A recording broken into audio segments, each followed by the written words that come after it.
Hey, it's Annie with your latest tech update.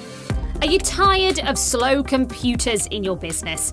Do your team complain about their devices because everything just seems to take longer?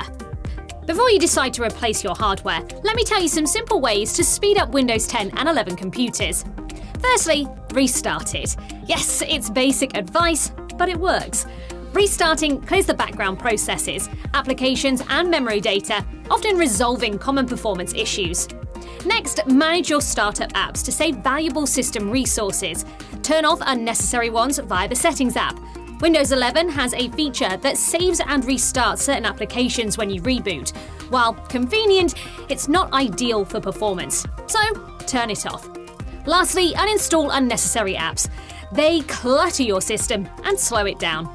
By removing them, you'll free up space and resources for better performance.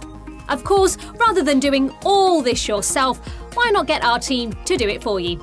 They can check every aspect of your computers and network to look for other hidden problems.